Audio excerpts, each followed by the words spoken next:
नमस्कार साथियों, आपका अपना चैनल नॉलेज विसीएम में आपका एक बार फिर स्वागत है। साथियों, आज की वीडियो में हम बात करने जा रहे हैं कि जिन संस्थाओं में बालवाड़ी संचालित है वहां के विद्यार्थियों को आप किस प्रकार से एंट्री यू डाइस प्लस 2023-24 में कर सकते हैं, क्योंकि बालवाड़ी की एंट्री भी यू डाइस पोर्टल में किया जाना है। तो चलिए वीडियो शुरू करते हैं। सबसे पहले आपको अपने स्टूडेंट मॉड्यूल को ओपन कर लेना है। वहां पे आपको अपने यूजर आईडी और पासवर्ड के माध्यम से आपको लॉगिन कर लेना है। जैसे ही आप लॉगिन करते हैं तो आप अपने विद्यालय के डैशबोर्ड पर चले जाते हैं। तो इस तरह से स्क्रीन दिखाई पड़ जाती है। यहाँ पे आपको ये एकेडमिक ईयर 2023-24 पे चले जाना है। जैसे ही आप इसके ऊपर क्लिक करते हैं तो आपके सामने एक नया पेज दिखाई पड़ जाता है। इस तरह से आपके सामने स्क्रीन दिखाई पड़ जाती है। यह आपके विद्यालय का डैशबोर्ड आपको दिखाई पड़ जाएगा। देखिए यहाँ पे आपको क्लास दिखाई पड़ रहा है, class 1, class 2, class 3, class 4, class 5। अब यहाँ पर देखिए, यहाँ पे हमको बालवाड़ी में स्टूडेंट एंट्री करने के लिए ऑप्शन दिखाई नहीं पड़ रहा है। तो हम कैसे इसकी एंट्री करें, तो चलिए आपको आगे वीडियो में प्रोसेस बता रहे हैं। आपको वीडियो को अंत तक जरूर देखना है ताकि कोई भी जानकारी आपसे छूटे नहीं और आप आसानी से विद्यार्थियों की जो एंट्री है, बालवाड़ी के विद्यार्थियों की एंट्री है, आपको यूडाइस पोर्टल में आसानी से कर पाएंगे। उससे पहले आपसे एक रिक्वेस्ट है, यदि अभी तक आपने हमें चैनल को सब्सक्राइब नहीं किया हुआ है तो सब्सक्राइब करके बेल आइकन के बटन को प्रेस कर दीजिए, ताकि जब भी हम लेटेस्ट वीडियो अपलोड करें उसका नोटिफिकेशन आपको मिलता रहे। तो इस तरह से हमको इसकी दिखाई पड़ जाती है। अब बालवाड़ी के विद्यार्थियों को एंट्री करने के लिए हमें यहाँ पे क्लास ऐड करना होगा। तो क्लास ऐड करने के लिए क्या करना होगा, आपको यहाँ पर देखिए, आपको दिखाई पड़ रहा है लेफ्ट साइड में, आपको दिखाई पड़ता है सेक्शन मैनेजमेंट। तो आपको ये सेक्शन मैनेजमेंट के ऊपर ही क्लिक करना है। जैसे ही आप सेक्शन मैनेजमेंट पे क्लिक करते हैं तो आपके सामने इस प्रकार से पेज दिखाई पड़ जाता है कि सेक्शन मैनेजमेंट 2023-24। फिर यहाँ पे कहा जा रहा है ऐड सेक्शन। उसके नीचे देखिए आपको दिखाई पड़ रहा है सिलेक्ट क्लास। तो यहाँ से आपको सिलेक्ट क्लास पे आपको क्लिक करना है। जैसे ही आप सिलेक्ट क्लास पे क्लिक करते हैं तो आपके सामने इस प्रकार से ड्रॉप डाउन में ऑप्शन आ जाता है। देखिए यहाँ पे आपको दिखाई पड़ रहा है UKG, KG2, PP1, class 1, class 2, class 3, class 4 और क्लास 5। तो यहाँ पर देखिए यूडाइस प्लस में अब बालवाड़ी के लिए ऑप्शन ओपन कर दिया गया है। तो यहाँ पर देखिए जो फर्स्ट वाला ऑप्शन है क्लास 1 के पहले ये यूकेजी, KG2 और PP1 वाला आपको ये चयन कर लेना है। जैसे ही इसको आप चयन करते हैं तो यहाँ पर देखिए सेक्शन 2 बी जनरेटर, यहाँ पे ऑटोमेटिक सेक्शन ऐड हो गया है। अब उसके बाद यहाँ पर देखिए सेक्शन अलायंस दिखाई पड़ रहा है, तो यहाँ पे आप लिख सकते हैं बालवाड़ी। तो चलिए यहाँ पे हम लिख देते हैं इस तरह से बालवाड़ी। उसके बाद क्या करनी है, आपको ये ऐड सेक्शन पे क्लिक कर देना है। जैसे ही आप ऐड सेक्शन पे क्लिक करते हैं तो क्या हो जाता है, आपके विद्यालय में जो है एक एडिशनल क्लास ऐड हो जाता है। देख चलिए हम नीचे स्क्रॉल करके आ जाते हैं तो यहाँ पर देखिए अब एक एडिशनल क्लास हमारे विद्यालय में ऐड हो गया है। यहाँ पर देखिए क्लास यूकेजी, KG2, PP1 और उसके बाद क्लास 1, क्लास 2, क्लास 3, क्लास 4 और क्लास 5। तो इस प्रकार से कुल कितने क्लास हो गए, अब 6 क्लास हो गए बालवाड़ी को मिला करके। अब यहाँ पर क्या हो गया, आपका जो क्लास है ऐड हो गया। अब चलिए बात करते हैं किस प्रकार से उस क्लास में हम बालवाड़ी के विद्यार्थियों की एंट्री कर सकते हैं। उसके लिए क्या करना होगा, आपको फिर से स्कूल डैशबोर्ड पे चले जाना है। जैसे ही आप स्कूल डैशबोर्ड पे जाते हैं तो आपके सामने इस तरह से स्क्रीन दिखाई पड़ जाती है। अब यहाँ पर देखिए पहले हमारे सामने स्क्रीन पर केवल क्लास 1 से क्लास 5 तक के दिखाई पड़ रहे थे। अब यहाँ पर देखिए क्लासेस में एक क्लास और ऐड हो चुका है, यूकेजी, KG2, PP1, यानी कि सेक्शन 1 में हमने क्या लिख दिया है, बालवाड़ी। अब यहाँ पर देखिए एक्शन के नीचे में आपको ऐड स्टूडेंट का ऑप्शन दिखाई पड़ रहा है, यानी कि बालवाड़ी में भी एड स्टूडेंट का की आ चुका है और क्लास 1 में भी एड स्टूडेंट का की ऑलरेडी पहले से है। तो आपको जब बालवाड़ी के विद्यार्थियों को एंट्री करनी है तो उसके लिए क्या करना होगा, यहाँ पर देखिए एक्शन के नीचे में आपको ये एड स्टूडेंट दिखाई पड़ रहा है, आपको इसी के ऊपर क्लिक करना है। जैसे ही आप एड स्टूडेंट के ऊपर क्लिक करते हैं तो यहाँ पर देखिए विद्यार्थियों की जनरल प्रोफाइल ओपन हो जाती है। अब विद्यार्थियों की जनरल प्रोफाइल आपको किस प्रकार से फिल करना है इसके संबंध में हमने पहले ही वीडियो बना करके अपलोड कर दिया है। तो यहाँ पर देखिए आपको क्लास दिखाई पड़ रहा है यूकेजी, KG2, PP1, यानी कि ये हमारा क्या हो गया, प्राथमिक विद्यालय के लिए जो गवर्नमेंट स्कूल है उनके लिए क्या हो गया हमारा बालवाड़ी। अब यहाँ पर देखिए जनरल प्रोफाइल में यहाँ पे कहा जा रहा है students name as per school record, यानी कि स्कूल के रिकॉर्ड में जैसा विद्यार्थी का नाम है आपको उसी प्रकार से यहाँ पे आपको नाम फिल कर देना है। चलिए हम एग्जाम्पल के लिए यहाँ पर कोई भी लिख देते हैं XYZ इस तरह से। फिर यहाँ पे जेंडर कहा जा रहा है, यहाँ आपको ड्राम डाउन से विद्यार्थी का जेंडर फिल कर लेना है कि वह मेल है कि फीमेल है कि ट्रांसजेंडर है, इस प्रकार से। फिर यहाँ से आपको विद्यार्थी का डेट ऑफ बर्थ फिल कर देना है।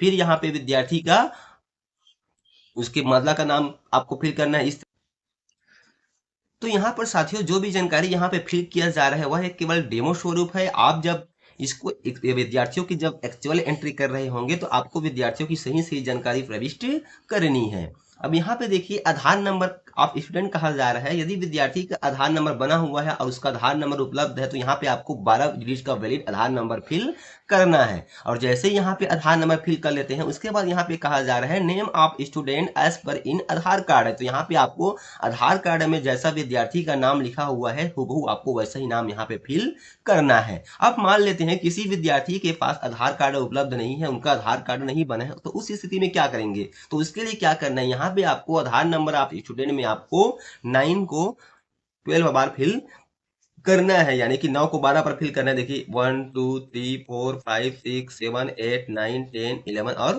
12। तो ये आप इस प्रकार से आप 12 बार 9 को फिल कर सकते हैं। उसके बाद क्या हो जाता है, ये नेम वाला जो ऑप्शन है डिब्बा है वह क्या हो जाएगा आपका डिसेबल हो जाता है। इसका मतलब यह है कि यह इससे मालूम पड़ जाता है कि विद्यार्थी के पास आधार उपलब्ध नहीं है। उसके बाद नीचे हम आते हैं स्क्रॉल करके, तो यहाँ पे विद्यार्थी का डिटेल पूछा जाता है। तो यहाँ पे आपको विद्यार्थी का एड्रेस फिल करना है, यहाँ पे उसका पिन कोड फिल कर देना है, यहाँ पे उनके पालक का मोबाइल नंबर फिल कर देना है, उसके अतिरिक्त और एडिशनल मोबाइल नंबर तो यहाँ पे आपको फिल करना है। चूंकि यदि एक के अतिरिक्त और दूसरा मोबाइल नंबर नहीं है तो इसको फिल करना अनिवार्य नहीं है, क्योंकि ये सेक्शन और ये ईमेल वाला सेक्शन अनिवार्य फील्ड नहीं है। तो ये चीजें आपको फिलअप करनी है। फिलअप करने के बाद जैसे ही हम स्क्रॉल करके नीचे आ जाते हैं तो यहाँ पे कहा जाता है मदर टंग ऑफ स्टूडेंट, यानी कि विद्यार्थी की मातृभाषा क्या है। तो यहाँ से आपको ड्रॉप डाउन से चयन कर लेना है जो भी विद्यार्थी की मातृभाषा है, इस तरह से। उसके बाद फिर कहा जाता है सोशल कैटेगरी, तो यहाँ पे आपको ड्रॉप डाउन से चयन कर लेना है कि विद्यार्थी किस कैटेगरी से बिलोंग करता है, कि वह जनरल है, कि एससी है, कि एसटी है, कि ओबीसी है, इस तरह से।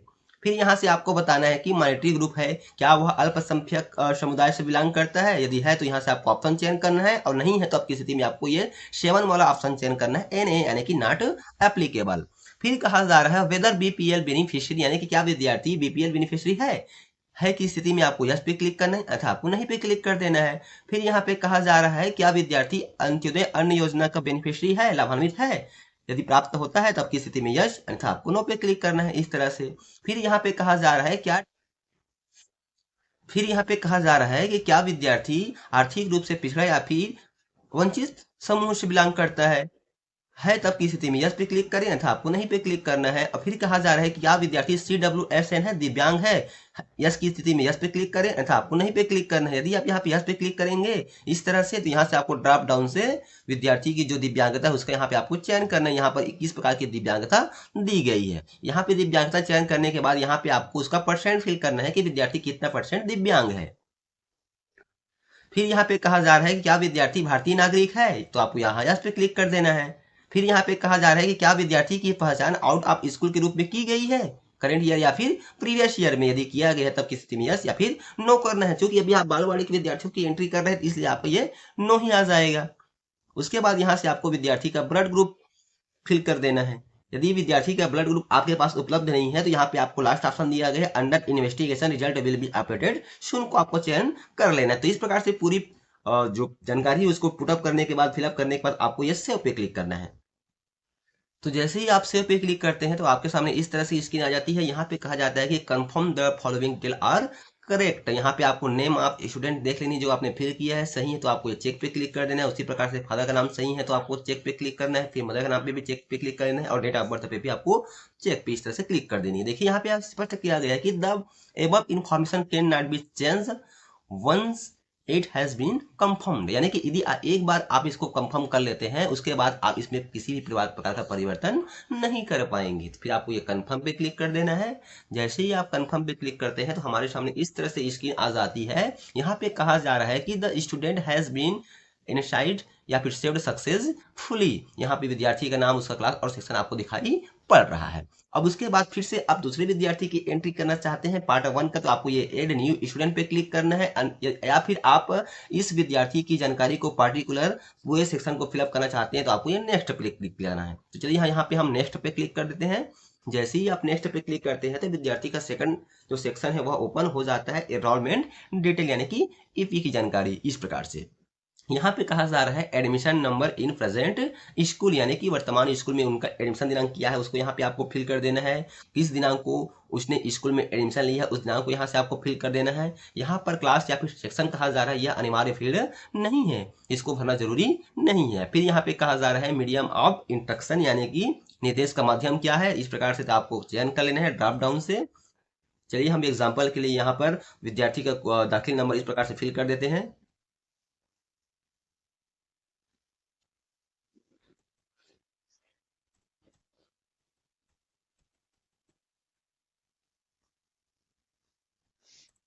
इस तरह से हमने फिल कर दिया। फिर यहाँ पे कहा जा रहा है status of student in previous academic year of schooling, तो यहाँ से आपको ड्रॉप डाउन से चयन कर लेना है आंगनबाड़ी या फिर ईसीसी सेंटर। इस तरह से ये फिलअप करने के बाद देखिए यहाँ पर जो भी यहाँ पे जानकारी आपको और दिखाई पड़ रही है एडिशनल जानकारी, इनको फिलअप करना अनिवार्य नहीं है, इसको आपको फिल नहीं करनी है। उसके बाद क्या करेंगे, आप सेव पे क्लिक कर दीजिए। देखिए जैसे ही हम सेव पे क्लिक करते हैं तो हमारा ये वाला सेक्शन भी क्या हो गया, सेव हो चुका है। उसके बाद फिर आपको नेक्स्ट पे क्लिक करना है। जैसे ही आप नेक्स्ट पे क्लिक करते हैं तो हमारा लास्ट वाला सेक्शन आ जाता है विद्यार्थी की फैसिलिटी से रिलेटेड है। तो यहाँ पे आपको यहाँ पे कहा जा रहा है whether facilities provide to the student for the year of filing data, यानी कि फिलिंग जो मतलब वर्तमान ईयर में जो जानकारी की आप प्रविष्टि कर रहे हैं उस वर्ष में विद्यार्थी को क्या क्या फैसिलिटी दी गई है। तो यहाँ पे देखिए ऑप्शन दिया गया है, यहाँ से आपको चयन कर लेना है। या यदि इसमें से कोई ऑप्शन है जो विद्यार्थी के लागू होता है तब की स्थिति में आपको इसको यस करना है, अर्थात आपको नो पे क्लिक करना है। तो यहाँ पे हमने नो पे क्लिक कर दिया। उसके बाद यहाँ पर देखिए ये भी आपका स्कॉलरशिप भी क्या हो जाएगा, विद्यार्थी का सभी सेक्शन आपका नो नो हो जाएगा इस तरह से। अब उसके बाद फिर हम नीचे आ जाते हैं तो यहाँ पर देखिए facility provided to the student in case of CWSN, ये आपका पहले से डिसेबल है क्योंकि वहां पे हमने नो किया हुआ है। फिर यहाँ पे कहा जा रहा है whether student has been screened for specific learning disability, तो इसको हमने नो कर दिया। उसके बाद फिर देखिए यहाँ पे टॉप में जाते हैं तो यहाँ पर फिर से हमको ऑप्शन दिखाई पड़ता है कि whether student has been screened for autism spectrum disorder, यानी कि ASD, तो यहाँ पर इनको हमने यस कर दी, नो कर दिया। यदि आपने इसका जांच किया हुआ है तब किसी दिन आपका यस हो जाएगा। फिर यहाँ पर देखिए ये वाला ऑप्शन हमने नो कर लिया। फिर यहाँ पे in the student involve in any extra curriculum activities, यहाँ पे यश हो गया। क्यों यश हो गया, क्योंकि विद्यार्थी एक्स्ट्रा करिकुलम एक्टिविटी का मतलब होता है कि पाठ के साथ चलने वाली गतिविधि से संबंधित है। उसके बाद यहाँ पे कहा जा रहा है फिर कहा जा रहा has the student been identified as a gifted या फिर टैलेंटेड इन फॉलोइंग, यदि है तो आपको यस पे क्लिक करना है अथवा आपको नहीं पे क्लिक कर देना है इस तरह से। फिर यहाँ पे कहा जा रहा है अगला ऑप्शन कि does the student participate in NCC या फिर NSS या फिर स्काउट एंड गाइड्स, यदि वो पार्टिसिपेट करता है तो यस पे क्लिक करें अथवा आपको नहीं पे क्लिक कर देना है। फिर कहा जा रहा है कि whether student incapable for handling digital device including the internet, यानी कि विद्यार्थी जो है डिजिटल डिवाइस जिसमें इंटरनेट संचालित है क्या हुआ है इसको हैंडल करने में कैपेबल है, सक्षम है। यदि है तो आपको यस पे क्लिक करना है अथवा आपको नहीं पे क्लिक कर देना है इस तरह से। उसके बाद फिर हम स्क्रॉल करके नीचे आ जाते हैं। यहाँ पे कहा जा रहा है स्टूडेंट्स हाइट इन सेंटीमीटर्स, तो चलिए यहाँ पे आपको विद्यार्थी की जो हाइट है उसको आपको सेंटीमीटर में इस तरह से फिल कर देनी है। फिर यहाँ पे कहा जा रहा है विद्यार्थी का वजन, तो यहाँ पे आपको विद्यार्थी का इस तरह से वजन फिल कर देना है। तो इस तरह से पूरी जानकारी आपको फिलअप करने के बाद फिर से आपको ये सेव पे क्लिक कर देना है। जैसे ही आप सेव पे क्लिक करते हैं तो आपके सामने इस तरह से स्क्रीन आती है कि फैसिलिटी डाटा सेव्ड सक्सेसफुली, फिर आपको ये नेक्स्ट पे चल जाना है। जैसे ही आप नेक्स्ट पे जाते हैं तो एक प्रकार फिर से आपको विद्यार्थी की जो जानकारी है इस प्रकार से सरसरी तौर पे देखने के लिए आ जाती है, तो इसको आप एक बार जांच कर लेना है। फिर इसके बाद आपको नीचे आ जानी है। नीचे आने के बाद आपको ये कंफर्म डाटा पे क्लिक कर देना है। कंप्लीट डाटा पे जैसे ही आप क्लिक करते हैं तो आपके सामने इस तरह से स्क्रीन दिखाई पड़ती है कि are you sure you want to complete data, तो आपको ये ओके पे क्लिक करना है। जैसे ही आप ओके पे क्लिक करते हैं तो आपके सामने इस तरह से स्क्रीन आती है कि डाटा कंप्लीटेड, फिर आपको ये ओके पे क्लिक कर देना है या फिर बैक टू स्टूडेंट डैशबोर्ड पे क्लिक कर देना है। तो दोनों में से किसी एक ऑप्शन पे आपको चयन कर लेना। चलिए हम यहाँ पे ओके पे क्लिक करते हैं। जैसे ही हमने ओके पे क्लिक किया तो इस प्रकार से हमारे सामने स्क्रीन आ जाती है। फिर से हम चलिए बैक टू स्कूल डैशबोर्ड पे क्लिक करते हैं तो हम अपने विद्यालय के डैशबोर्ड पे चले जाते हैं इस तरह से। क्योंकि अब यहाँ पर देखिए अभी हमने एक विद्यार्थी की प्रविष्टि की हुई है लेकिन यहाँ पे संख्या शो नहीं हो रहा है, तो आपको घबराने की जरूरत नहीं है क्योंकि यहाँ पे डैशबोर्ड पे संख्या शो होने में थोड़ा लेट लगता है। तो कुछ समय बाद यहाँ पे आपकी ऑलरेडी यहाँ पे इस तरह से संख्या आपको यहाँ पे स्क्रीन पर दिखाई पड़ जाएगी। अब चलिए हम यहाँ पर वी और मैनेज पे जाकर के देखते हैं कि जिस विद्यार्थी की हमने एंट्री की है वहां पर शो हो रहा है कि नहीं हो रहा है। अब यहाँ पर देखिए अभी हमने जिस विद्यार्थी की एंट्री की हुई है यहाँ हमारे सामने डैशबोर्ड पर शो हो रहा है। अब यहाँ पर देखिए जो विद्यार्थी की है पेन नंबर यानी कि परमानेंट एजुकेशन नॉट एप्लीकेबल है। क्योंकि एप्लीकेबल है क्योंकि तुरंत विद्यार्थियों को परमानेंट एजुकेशन नंबर अलाट नहीं होता है या बाद में अलाट हो जाएगा। अब यदि आपको लगता है कि किसी विद्यार्थियों की जानकारी करते समय आपसे कुछ त्रुटि हो गई है, उस विद्यार्थी का आप करेक्शन करने के बजाय उसको आप परमानेंट डिलीट करना चाहते हैं, तो यहाँ पर देखिए आपको डिलीट या फिर शिफ्टेड का सेक्शन दिया गया है। तो इसके नीचे में आपको डिलीट की दिखाई पड़ रहा है, इस पे क्लिक करके आप विद्यार्थी की जानकारी को यहाँ से डिलीट कर सकते हैं। यहाँ पे कहा जा रहा है कि सिलेक्ट रीजन, यहाँ से आपको रीजन चयन कर लेना है, उचित कारण आपको चयन करना है कि किस कारण से आप इसको डिलीट करना चाह रहे हैं इस तरह से। उसके बाद यहाँ से आपको विद्यार्थी का कैप्चा, यहाँ पे जो कैप्चा कोड दिखाई पड़ रहा है उस कैप्चा कोड को आपको इस तरह से फिल कर देनी है। और फिल करने के बाद जैसे ही हम इस कॉल करके नीचे आ जाते हैं तो यहाँ से आपको रिमार्क करना है। तो रिमार्क में आप इस प्रकार से फिल कर देते हैं इस तरह से। उसके बाद फिर आपको ये डिलीट की पे क्लिक करना है। फिर आपसे एक कंफर्मेशन मांगेगा कि are you sure you want to delete student, तो आपको ये कंफर्म पे क्लिक कर देना है। जैसे ही आप कंफर्म पे क्लिक करते हैं तो क्या हो जाएगा, विद्यार्थी की जो जानकारी है वह सफलतापूर्वक यहाँ से क्या हो गई, डिलीट हो गई। डिलीट होने के बाद देखिए यहाँ पे कहा जा रहा है कि सॉरी नो रिकॉर्ड फाउंड, यानी कि क्योंकि हमने जो विद्यार्थी की अभी यहाँ पे हमने एक प्रविष्टि करके आपको दिखाया हुआ था उसको हमने क्या कर दिया, यहाँ से डिलीट कर दिया है। उसके बाद फिर से हम चलिए डैशबोर्ड पे चले जाते हैं।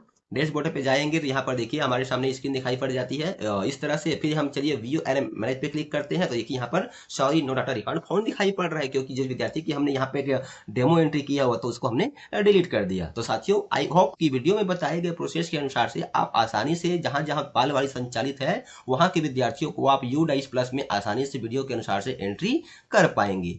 इससे रिलेटेड कोई जानकारी या सुझाव हो तो हमें कमेंट बॉक्स पे जरूर बताएं। तो फिर मिलते हैं साथियों इसी प्रकार की नई जानकारी नए वीडियो के साथ। तब तक के लिए साथियों जय जोहार, जय छत्तीसगढ़, जय हिंद।